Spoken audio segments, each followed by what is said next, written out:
The first time Marcus felt the world shift beneath his sticks was the day he discovered an abandoned toy drum in his grandmother's attic. He was 8, and the little red drum, its paint chipped and rust peeking through the edges, seemed to pulse with possibility. Settling on the dusty floorboards, he tapped a beat so steady it echoed through the rafters, and in that moment, he understood that rhythm could speak louder than any words. At home, the kitchen became his studio. Pots and pans lined the counters, and every wooden spoon in the house bore the steady wear of his rehearsals. His mother would step in from folding laundry to find him lost in a roll, eyes closed as he imagined a cheering crowd. "You've got a gift, baby," she'd say, smoothing his hair back gently.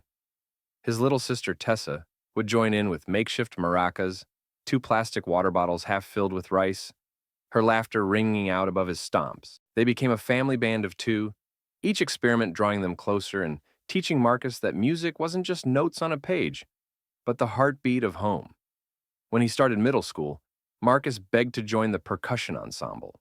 The band room smelled of polished wood and brass polish, and the sound of tubas and clarinets made his heart race like his toy drum had in the attic. The director, Mr. Reynolds, gave him a battered snare drum and handed him a pair of proper sticks. Marcus practiced every lunch period, fingers blistering as he chased speed and precision on the drumhead. His classmates, mostly white and already familiar with the marching band's rituals, offered polite nods of encouragement, but it was Mr. Reynolds' quiet praise that fueled his ambition. "You've got drive, Jenkins. Keep it up." At home, he sketched drumline formations in a spiral notebook, drawing X's for the drums and arrows for the cadences he dreamed of calling out on the field. Each practice session ended with him staring out his bedroom window at the distant lights of Lincoln High, the school whose band he longed to join, whose halftime solos were the stuff of neighborhood legend. Sometimes, late at night, he would whisper the solo lines, tapping out the complex flams and accents on the blanket beneath him until sleep claimed him. His mother tucked him in after each session, reminding him that talent like his was rare, and that one day he would make those stadium lights shine in time with his rhythm. As the seasons turned, he leveled up from the middle school ensemble to a youth drum clinic hosted by Lincoln High alumni. There, among drummers with years of training and connections, he felt the first sting of awareness. These kids knew each other, borrowed sticks from the same older siblings, and moved in a world he was only beginning to understand. Still, when Marcus struck his first perfect paradiddle in the circle, the clinic instructor, a former band captain, paused and said, "Who are you again?" After Marcus said his name, the instructor's smile was genuine. "You've got something special." In that moment, Marcus vowed that no attic drum or childhood scrimmage would limit him. He would beat every prejudice, every doubt, into the earth like a thunderous bass drum, until the world had no choice but to listen. The day the drumline soloists were announced, Marcus felt the familiar thrum of excitement in his chest, until the moment he read his own name, missing from the list. He stood outside the band room door, clutching his drumsticks like lifelines, as clusters of students passed by with breathless congratulations. His best friend Jaden sidled up and offered a hopeful grin. "You saw it, right? They called your name?" But Marcus's throat closed. He shook his head and pushed past Jaden toward the bulletin board.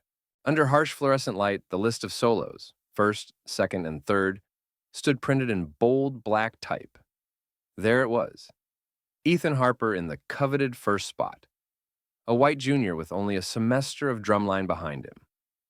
Below him, 2 other white students, both with lighter skin and legacy connections to the band's alumni association. No Marcus Jenkins.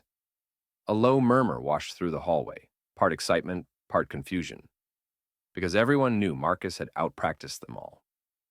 Inside the band room, Mr. Reynolds was gathering drums for rehearsal, greeting soloists by name as they filed in for their private coaching sessions. Marcus hovered at the back, hoping for an explanation, something about balance or voice quality. When Mr. Reynolds glanced up and said cheerfully, "Great work, Ethan. See you at 6." Marcus stepped forward and cleared his throat. He asked quietly what criteria had been used, how judges decided who fit the lead spot. The other students turned as one, surprise flickering in their eyes. Ethan flashed a polite, puzzled look. "Hey, man," he said, "your roles were insane. Honestly, I thought you'd get it." Marcus felt a rush of relief until Mr. Reynolds interjected, voice smooth but firm. Marcus, your sound is incredible. But for this solo, we wanted a lighter tone, something to carry over the crowd noise. It's just a stylistic choice, nothing personal. The words landed flat, their meaning clear. Marcus's deep, resonant attack was deemed too heavy for the show. A knot of humiliation tightened in his stomach. He asked, "Is that about my style, or—" But Mr. Reynolds only shook his head and turned to other students. Marcus's hands fell to his sides. The wood of his drumsticks pressed cold against his palms. That afternoon he trudged home through empty streets, the echoes of "Congratulations, soloists" still ringing in his ears. At home he set his sticks on the kitchen table and stared at the chipped paint of the attic drum, recalling how free he'd felt those first nights. His mother watched him quietly from the doorway, concern etched on her face. When he finally spoke, his voice was quiet but fierce. "It's because I'm black." They wanted someone who looks right on that field. His mother's eyes filled with tears as she pulled him into a hug, murmuring that the world wasn't always fair, but that he would change it. That night, Marcus lay awake with his sticks beside him, heart pounding like a bass drum roll. He remembered every late-night practice, every blister earned, every dream he drummed into existence. And as the clock ticked past midnight, resolve kindled in him. If the school wouldn't let him behind the formation, he would find another stage. He would make them hear his solo, and they would have no choice but to recognize the power of his rhythm. Under the yellow glow of his porch light, Marcus set up an impromptu drumline that felt more like a battlefield than a backyard jam. He dragged out his grandmother's weathered dining table and placed 3 buckets of different sizes across its surface, each a drum waiting to roar. Beside them, he balanced 24 empty paint cans and a pair of metal trash lids, arranging them into a semicircle. In the dim evening air, the makeshift kit looked raw and unpolished, just like the judgment he'd faced that afternoon. He'd messaged his friends Jordan, a quick-handed conga player, and Lily, whose nimble fingers turned anything, tom-tom or tin, into melody. They arrived carrying their own worn instruments, Jordan's slender conga, Lily's collapsible bongo set. When they spotted the buckets and cans, Jordan laughed, a bright sound of solidarity. "This is perfect," he said, slinging the conga strap over his shoulder. Lily tapped a can with a tentative stick, smiling as the tin sang back with a hollow resonance. Marcus felt a spark of pride. Here, at least, no one questioned whether his beat fit a preconceived mold. They spent hours refining the arrangement. Marcus drilled the core solo on the buckets, thunderous downbeats, rapid-fire rolls, accents that cut through the night. Jordan wove in syncopated counter rhythms on the conga, while Lily layered fluttering fills that danced around Marcus's grounded pulse. Every mistake, when Lily's stick skidded off a can rim, when Jordan's conga echoed too long, became a chance to adjust seating, retune the buckets with scraps of cloth, or shift the trash lid's positions to find just the right pitch. Late into the night, Marcus directed them like a conductor rallying troops. He raised his drumstick high, called out the count, and they struck in unison, a thunderous wall of sound that rippled across the quiet street. Cars slowed, windows cracked open, and neighbors peered out, drawn by the raw energy of their rhythm. When they had the arrangement tight, Marcus's solo line exploding amid the interlocking patterns, they paused for breath. Lily grinned, wiping sweat from her forehead. "Let's capture this," she said, pulling her phone from her pocket. They propped it against a planter box, framing the full assembly. The 3 of them huddled over their scavenged kit, instruments poised. At Marcus's nod, they started again, this time with the camera rolling.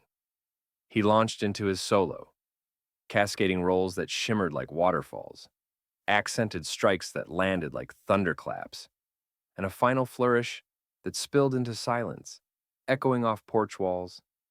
For a moment, the world held its breath. Then, Jordan and Lily finished the riff with a crisp final beat, letting the last vibrations hang in the still night.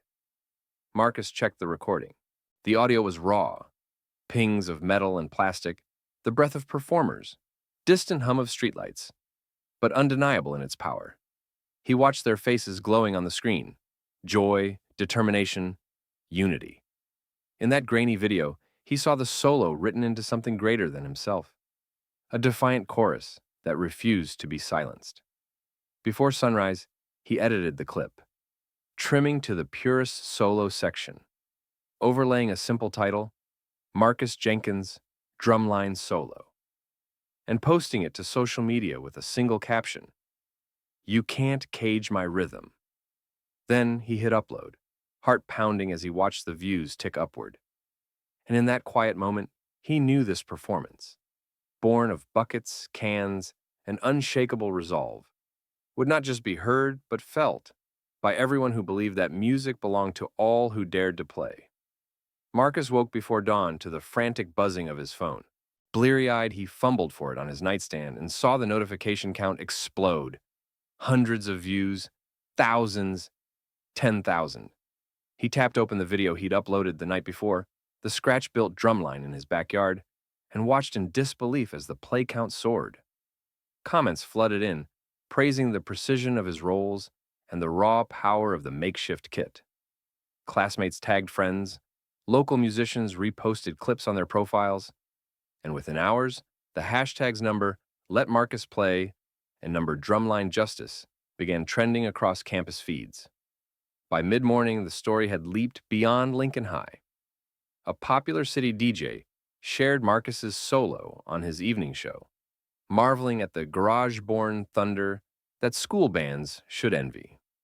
His segment played on loop at breakfast spots downtown, and callers demanded to know why the school board had silenced such undeniable talent.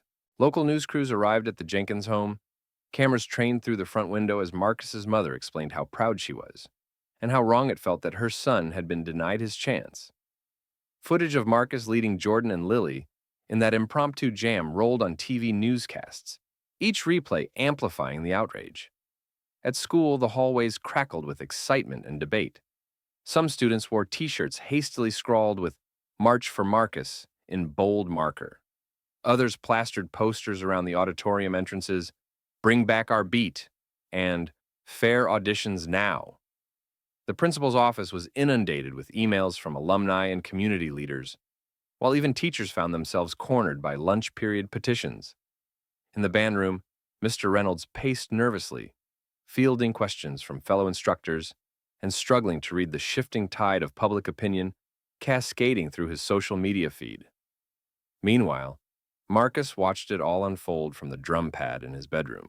Each new mention, whether a sympathetic tweet from a college marching band captain or a repost by a city council member, felt like a victory for every note he'd ever practiced.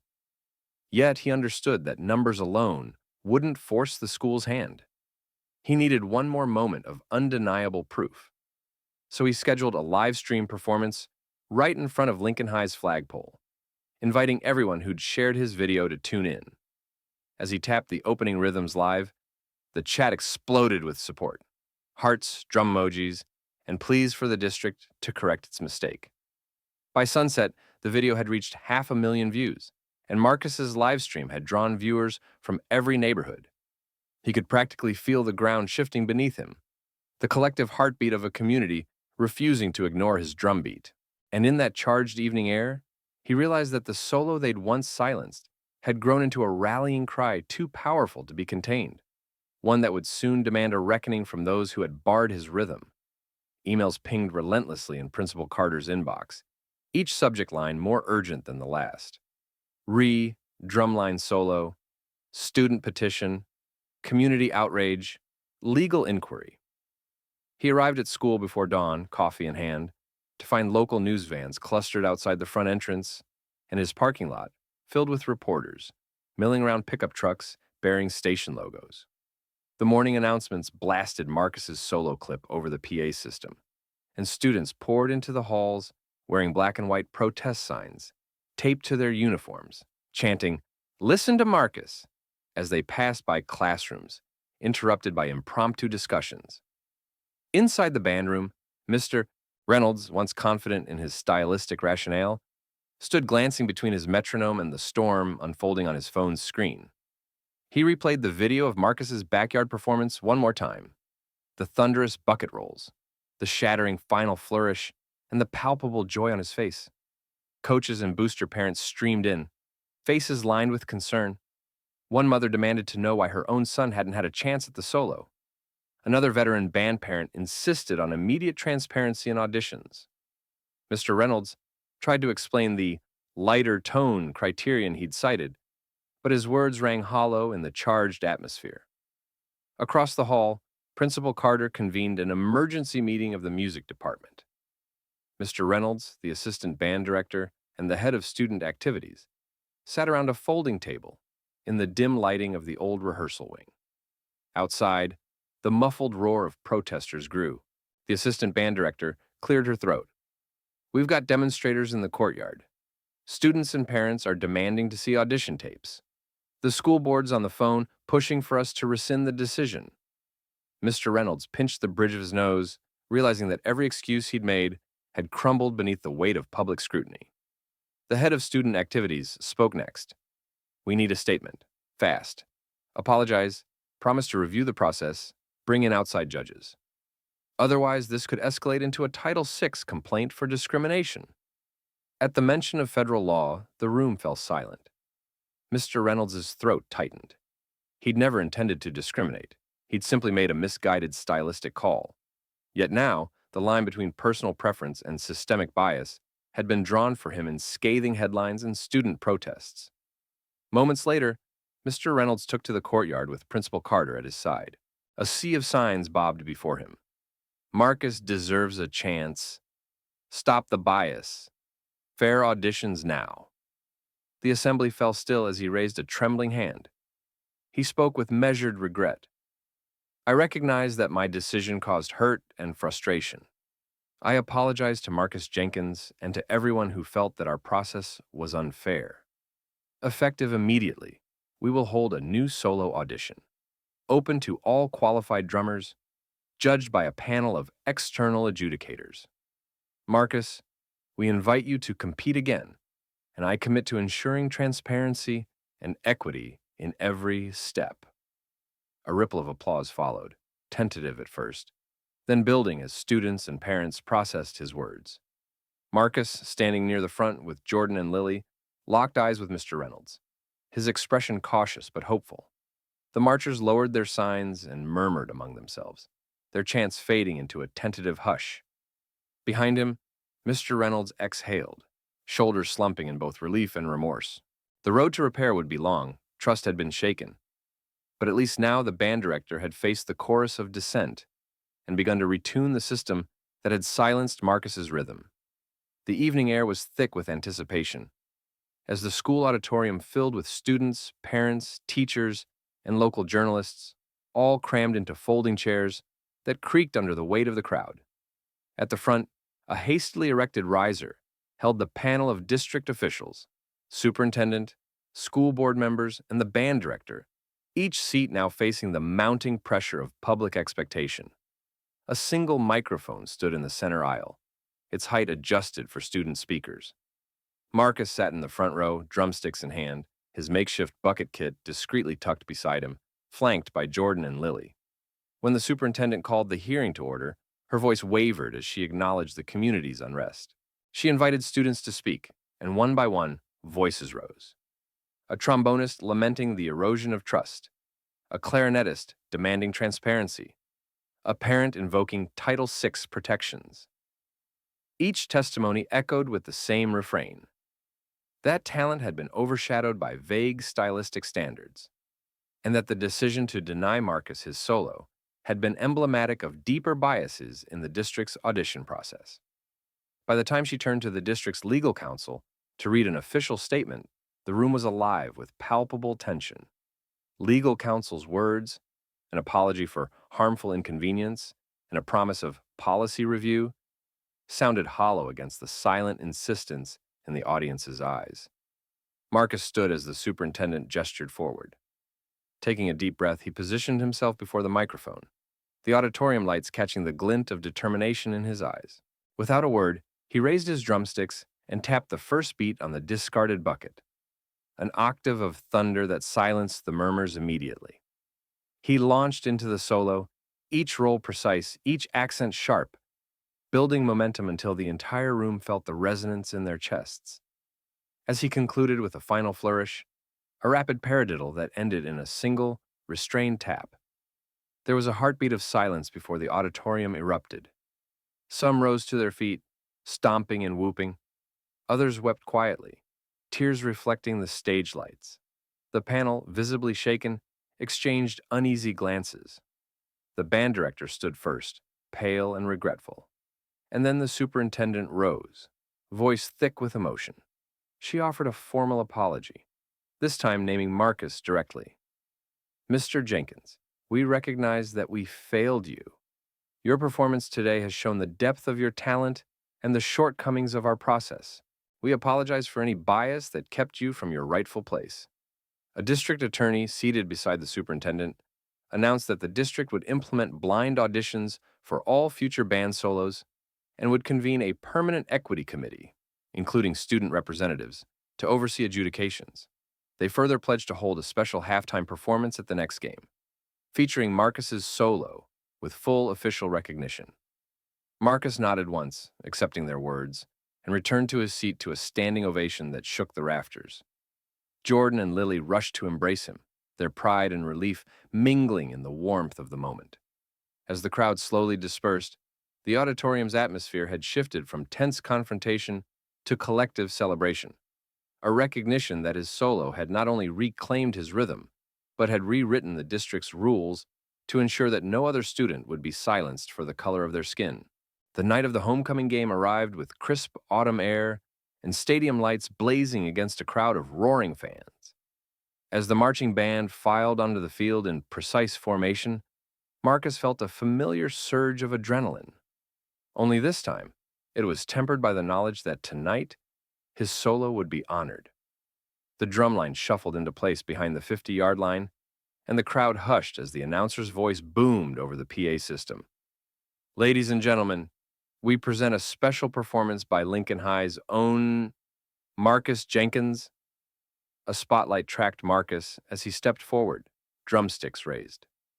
Behind him, the rest of the drumline formed a half circle, their bucket kits and field drums gleaming under the lights.